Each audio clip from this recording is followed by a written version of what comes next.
Hey everybody, this is me, Christopher Carber, director and co-producer of Nightwing Returns the Fan Series with leading man, writer, and producer Keenan Grumley. What's going on, man? Not much, just going over some fun times we had together last year. Right, yeah. Which is really cool. I'm glad we get a chance to do this because we're going to be reviewing our favorite episodes, and you took on episode 1. Yeah, I think I picked episode 1 just because it was our first one. We waited so long for this one to come out. I mean, we started promoting this series, I think, like, way before we even had episode 1 ready. So, I mean, it was like our first one. It was kind of the one that we just, I wanted everybody to see it. It was happening. I think that's why it was my favorite, because it's the one that kind of kicked this whole thing off. So. Yeah, I know. When you reached out to me, I was like, oh man, and we finally, this is like the first one we got to celebrate, to be like, yeah, it's done. And then we toured with this episode, a couple other things. Right, yeah. And then we started off in Bloodhaven. I thought that was really interesting too, because as you're watching this, I don't think anyone realizes it, but it was probably 30 degrees, and both Dick Grayson and Tim Drake, Daniel and Keenan, were freezing. It was really cold. You can't tell when you're watching it, but it'd basically be run camera, do the shot, and then when you stopped rolling, it'd be like shaking, shivering, chattering teeth. It was pretty tough. Yeah, and I'm not gonna lie to you, I was a little jealous watching Chris and the other camera guy that was there and stuff. Like, they're all bundled up in their jackets, and I'm like, oh, I hate you so much right now. Like, I wish I had a jacket on. Yeah, and you can't tell. I mean, you can't tell because to make this series consistent over the course of a couple of days that it happens in, we can't have the fact that a year and a half of like, oh, by the way, we shot in the winter, we shot in the spring, we shot in the summer, all these other things that happen. It was almost, I don't even really know what season, but if we had to pick a season, I think it, with no snow or anything like that, we're probably spring or summer when this happens. Yeah. And it was always really cool right here how you mentioned he's like, oh, what about the Barry or the Justice League, which I thought was a really cool, interesting thing to add in there, just because it was a way to tie in the universe, the DC universe, without having every one of those people present. You can do a lot of dialogue. Right. And the reason I did that too was because I always like seeing like other superhero movies, either DC or Marvel or whatever, and they always tease another character, or there's a logo in the background of somebody else or something like that. It's just fun because it shows that it's a shared universe. So I figured it would be kind of fun to mention some of those characters, just to show that they do exist. Absolutely, yeah, no, and I think that was one of the cool things too about picking this up, because I wasn't the kind of fan that Keenan or the other writer Trevor was, but even watching this, I could pick up on a few things that related it without having to know the DC universe, but fans could also pick up on things like Barry and those other subtle mentions. Later on they mentioned Nightfall mode. So you had something in there for people that didn't know DC, as well as stuff for the fans of the DC universe, which is really cool. I think that was a big thing for this. If you're doing a fan series, you have to do that. Right. It's not just solely just wrapped around Nightwing that, Barry and Superman and Wonder Woman are out there somewhere doing their thing. So. And then Wayne Manor, we got that coming up. This is the first time you see it in an episode, but locations like these larger than life locations were normally a combination of 3 or 4 locations when we shot it. Yeah. And I love this. It says Gotham Palisades, and then he walks by that. I don't know if anyone pauses to look. It actually says the Palisades on there, which we had brought up at a premiere party. Yeah. So that was kind of cool, like, to some extent. So, and then the cave here, we got really lucky with the cave. One of our other actors works at a adventure park where they do cave tours. They were doing construction, so they were closed down. So he went and got permission from the guy that runs the caves and stuff, and he approved it. And we were up there for 6 hours with all of our equipment. There was probably like 7 or 8 of us up there for 6.5 hours, middle of winter. So I mean that was such a long day, but it was so worth it because we got to shoot in a cave. We got to actually make it look like we were in the Bat Cave, so that was pretty sweet. Yeah, and everything going forward was shot that day. Everything from the cave was shot that day, so that was Yes. cool. Yep. And then this here, I think, is one of my favorite scenes because it's the first scene you see Nightwing.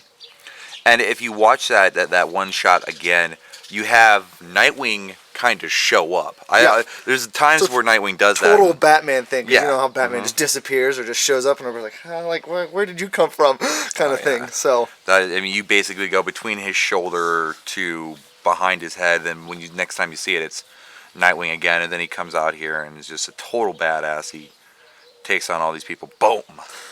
I love that part too. I wanted to throw a little humor in there because that guy, was talking a little crap when Nightwing first showed up, and I just thought it was funny that Nightwing just punches him without looking.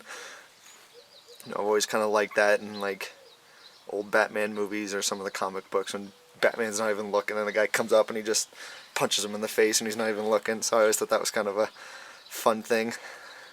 One, I think that when you're watching this too, you got to realize that Nightwing is not only trained by Batman, but he's got his own thing going on too. He's a trained fighter and he can do that, and Right. he's also beating up bad guys, so it allowed us to really kick their butt a little bit. You know. Yep.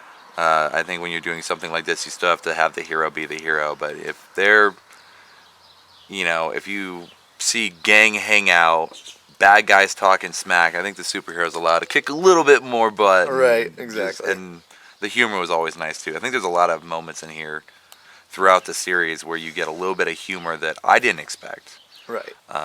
When we saw episode 1 premiere, people definitely laughed at that. For sure. And then in this scene here, I want to do another little Easter egg. It's hard to see because it's a little dark, but I pick up a T-shirt here, and it's actually got the Justice League logos on it. Like Batman, Superman, Wonder Woman, Aquaman, so on and so forth. I just wanted to show like maybe Oliver or someone that he knows is a fan of the Justice League, and that was their shirt. So I wanted to show that too, but it was kind of hard to see because the room was a little dark. So I don't know if any of you knew that or not, but that's a little fun fact for you. And you'll see stuff like that sprinkled out throughout the episodes, which is kind of cool. Sure. Then. And then I want to say here in this scene, Trevor definitely killed it here. We had a little fight scene here, and I mean, stuff like that takes more than one take, and Trevor was a real trooper because he kept doing the same thing over and over and over and over, and I think by the end he was like, okay, I think I'm done. I'm Right. I'm getting sore now, and I mean, but he was a real trooper about it, so. Yeah, and that's one thing about this series that maybe other series don't do.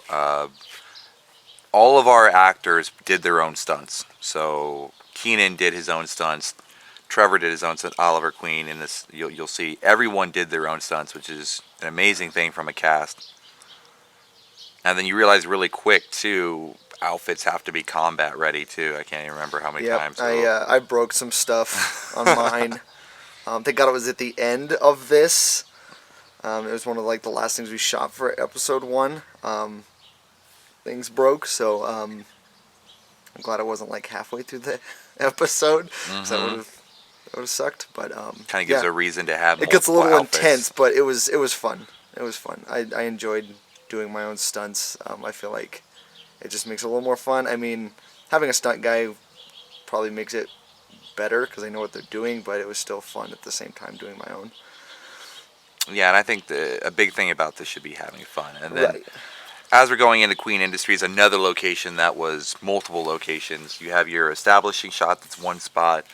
The garages are completely different locations. The interior, it's like, So when you start wondering why it took us a year and a half, just think that every location, larger than life location, was a Right, combination. and that's the thing too. When you don't have a budget, when you're kind of paying for most of this out of your own pocket.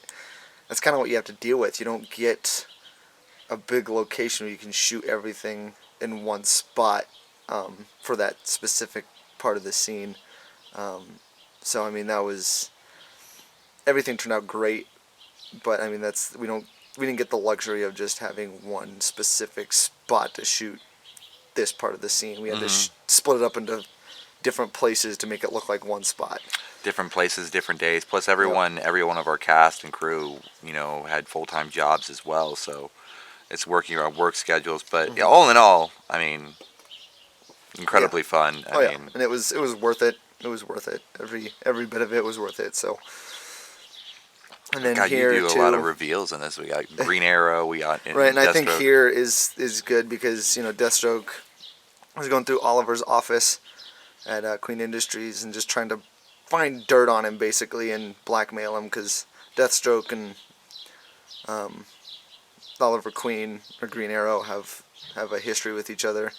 So Deathstroke's not a big fan, so he's trying to find some dirt on Oliver. So it's kind of cool that Nightwing walked in on him doing that. So Oh yeah, and this is one of those situations where you're like, why is Deathstroke at Queen Industries, and then the fun thing about stories and web series is that you get to continue watching. So in episode 2, it explains a bit more of the backstory for those characters, but right, you have to. God, I'm sorry. This is such a cool fight. this is a fun fight. And actually, the guy who plays Deathstroke really kind of helped choreograph this. He's Someone you might be. he's a seeing little bit martial later. artist, so Mhm. he's really good at choreographing this stuff. It was awesome. And then here too, I know some people are probably like curious on, oh, how did Nightwing get shot? When it's because if you don't know these characters, Nightwing and Red Hood Red Hood was Robin at one point. If you don't know his history, but he knows Nightwing and Batman's weak spots in their armor, so he knows where to shoot them. So that's how he got away with shooting Nightwing because he knew where his weak spot was on his armor. So Yeah, and then see for the fans watching this, they'll see Nightwing beat up all those people. Then of course, like Red Hood took him down. But for anyone else watching, they're like, oh, he got shot, obviously. So like, right. it's explained and not explained. But honestly, that was one of the first episodes we put out there. I was really excited about it. It was really fun to direct. It was really fun to see happen. Keenan, I think it's been really great to sit down and talk with you about this stuff. Yeah, for sure. I this is a passion project of mine, and I always love talking about it and how it came to fruition, and so Yeah, I'm glad we got to do this. Absolutely, and I hope some of the fans out there of the series get a chance to enjoy something like this as well. It not only took time from us, but it was one of those things that we enjoy doing. So, and you'll see, we did have a stunt coordinator on there, but our actors did the stunts. We did have the Glenwood Caverns. It was Tesseract Comics. I can't shout them out enough. Thank you for their help. Yeah, And they actually gave us our first little, when we had like a rough cut of episode 1, they actually let us come to their comic book store and do a big kind of like premiere party for our episode 1, and it was like a rough cut. It wasn't even the final cut that we had. Yeah. So so but it was the first time we saw support for it. Which exactly. Was, Yeah.